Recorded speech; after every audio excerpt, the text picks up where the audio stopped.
So now I'm going to go through a consolidation worksheet example. This is something that is common to see on the exam, whether it's through a multiple choice question that maybe asks you what is total equity after consolidation, or maybe you see a simulation that looks similar to this where you've got a parent company column, a subsidiary column, you've got some open columns or blanks for debits and credits that you need for consolidation and for the consolidation worksheet, and then you've got a total column, and maybe you've got a simulation that says you've got to go and fill in these blanks and basically complete the consolidation worksheet. So this is an important topic. It does come up on the exam quite frequently in a lot of different ways potentially. So going through a comprehensive example like this is helpful because it will help you address not only multiple choice questions but also a simulation if you happen to get one. So now I'll go through how you would go about solving for this, how you would go about filling in this consolidation worksheet if you're given facts similar to these. So in our case, in this example, we've got a purchase price of $770. We've got an ownership percentage of 70%. So basically we're buying 70% of the company for $770. We've got some fair values here that we need to consider. So inventory has a fair value of $225, inventory of the subsidiary. The property, plant, and equipment or fixed assets of the subsidiary have a fair value of $175. And our identified intangible assets have a fair value of $200. So remember that our assets and liabilities come over at fair value when we do a business combination. So now you can see we've got a parent company column, we've got a subsidiary column. This is what shows up on the parent's books. This is what shows up on the subsidiary's books. Now, one thing to note is that as we go through this example, you will see we're not going to really change what's on the subsidiary's books. So when we get into some of the things that need to be recorded at fair value, we record those fair values or those step-ups to fair value in consolidation. We don't record it on the subsidiary's books. Okay. Now, in this case, one of the other things to note is that this is the day one accounting. So immediately after the parent buys 70% of the subsidiary, this is what the consolidation would look like. So we don't yet have any intercompany transactions between the parent and the sub that we would need to eliminate. I'll go into that next, but for purposes of this example, we're just going to show the day one accounting. We're not going to show any intercompany transactions that need to be eliminated. So we will start at the top here with cash. Now for cash, right, there's no items up here in the facts that would say we need to do anything with cash. And that's typical on the exam. You're not going to see any adjustments to cash, right? The fair value of cash is whatever it is on your books for, right? So there's no debit, no credit needed. We just add across. So we get to our total column of 150 for cash. Same with accounts receivable. Typically on the exam, you're not going to see any adjustments for accounts receivable. So no debit, no credit. We would just add across to get to 275. So in consolidation, if you saw a question that said, what is the consolidated cash or what is the consolidated accounts receivable after any eliminations, right, it would just be adding across. I'd say 150 is my cash number, 275 is my accounts receivable number. Now, inventory is where we have to make an adjustment, right? And this is typical. This is a typical area where you would see an adjustment, right? Remember that inventory is carried at the lower of cost or market. So what the subsidiary has on its books is inventory at 220, which is the lower of cost or market. But remember, we're in a business combination. The business combination says record the inventory on the consolidated books at fair value, right? That's different than lower of cost or market. Our fair value of the subsidiary's inventory is 225 instead of 220. So we need to step it up. We need to increase the value of the inventory by 5, right? It needs to be 225 instead of 220. So now I've got a debit of 5 to inventory. So I've got parent inventory of 100, subsidiary inventory of 220, and a fair value step up in consolidation of 5. So that's going to give me total inventory of 325. Now my investment, right? This is what the parent company books when it buys the subsidiary. So the parent paid $770 for the subsidiary. When the parent booked this entry, what they would have done is they would have debited the investment in sub of $770, and they would have credited cash, right?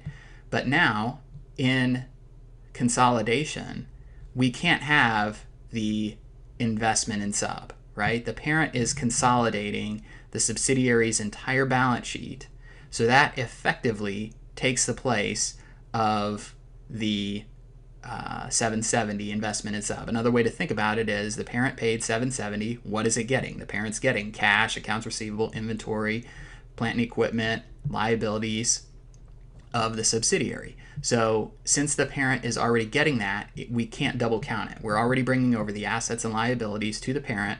So this 770, if we kept it on the books, would be double counted. So we need to zero that out. So in all consolidations, the parent has an investment in sub that needs to be zeroed out. So it's a debit of 770 for the parent.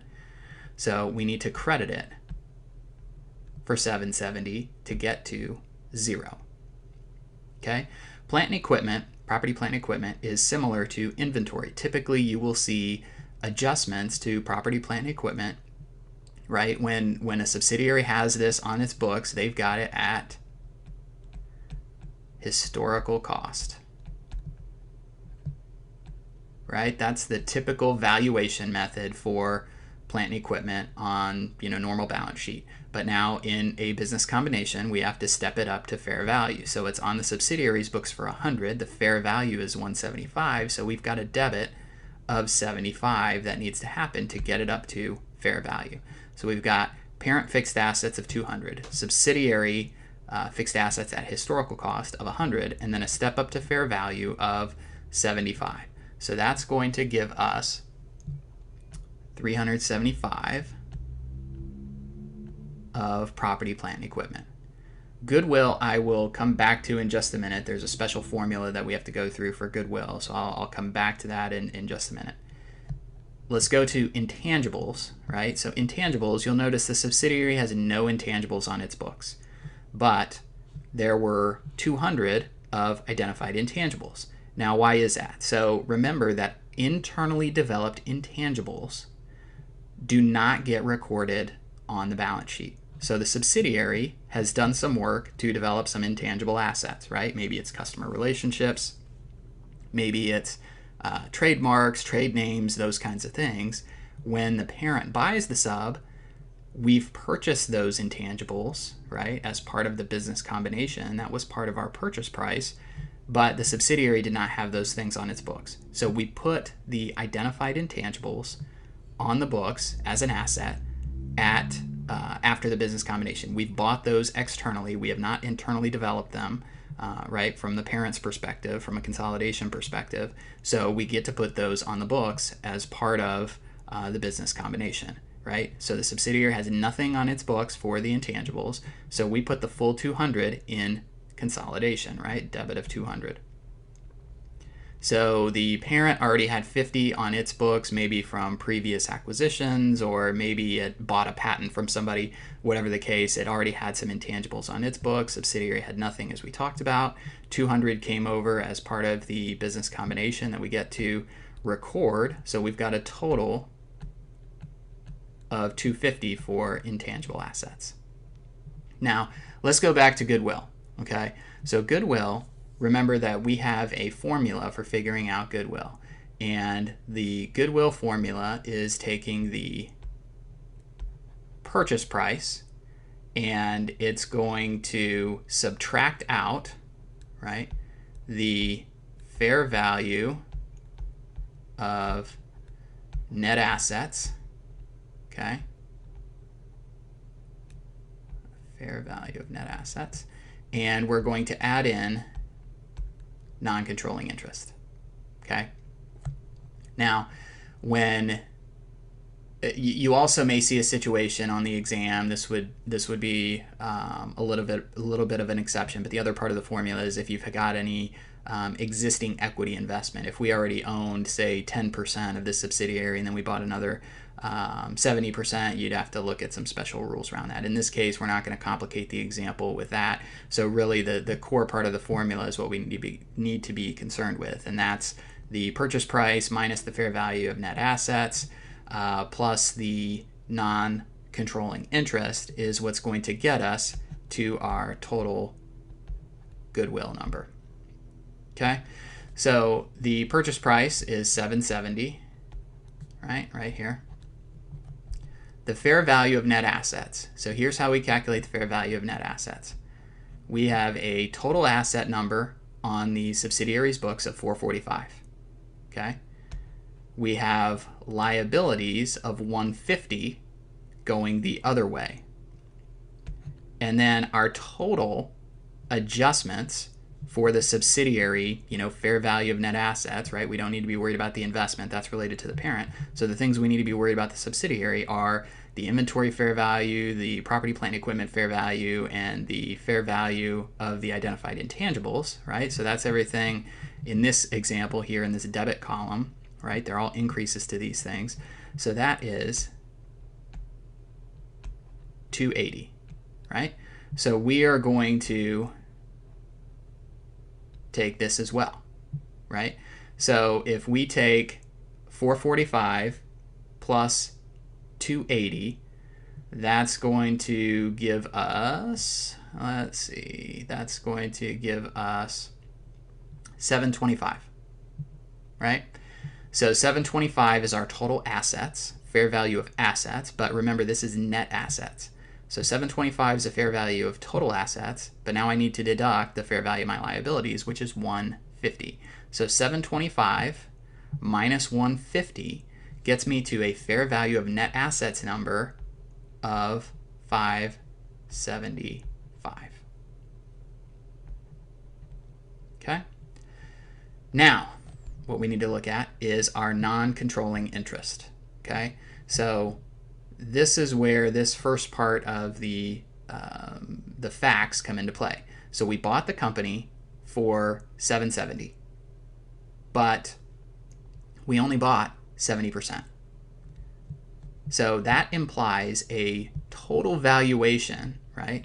770 divided by 70% gives us 1,100. So that implies a total value of the company of 1,100. Okay, so we own 70% of it, so our purchase price was 770. Now, somebody else, non-controlling interest, owns 30%. So 30% times 1,100 is 330. So we add in our non-controlling interest of 330, and we do this math, and this gets us a number of 525 for goodwill.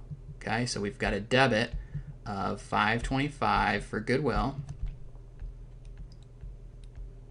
Now notice that neither the parent nor the subsidiary puts the goodwill on its books. It comes over in consolidation as part of the consolidation worksheet. Okay, so this is a credit of 770. So if we add this up, we add it across, we should get to 1,900 for total assets. Now let's look at what happens for the liabilities and equity section. So there's no adjustments for liabilities, right? So we've got total liabilities for the subsidiary and the parent of 350. Now remember that in our Sine Ali mnemonic that we use for business combinations, the S stands for subsidiary equity. So we've got to eliminate all of the subsidiary equity that existed as of the acquisition date. So in this case, right, the subsidiary has 20 of stock, 80 of additional paid in capital, and 195 of retained earnings. So these are all credits, so we need to debit all of these so that all we're left with is the parent company's equity. So we'll have a debit of 20 for stock to eliminate the subsidiary's stock.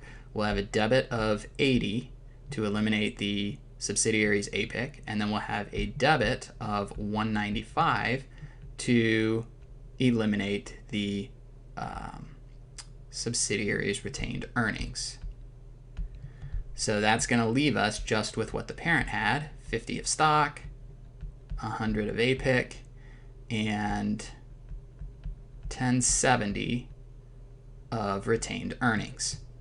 Now, the last part we need to do is add in the non-controlling interest. Remember, we calculated the non-controlling interest up here of 330, right? So it's not on the parent's books, it's not on the sub's books, but we record it on the consolidation worksheet, so it shows up in the consolidated numbers.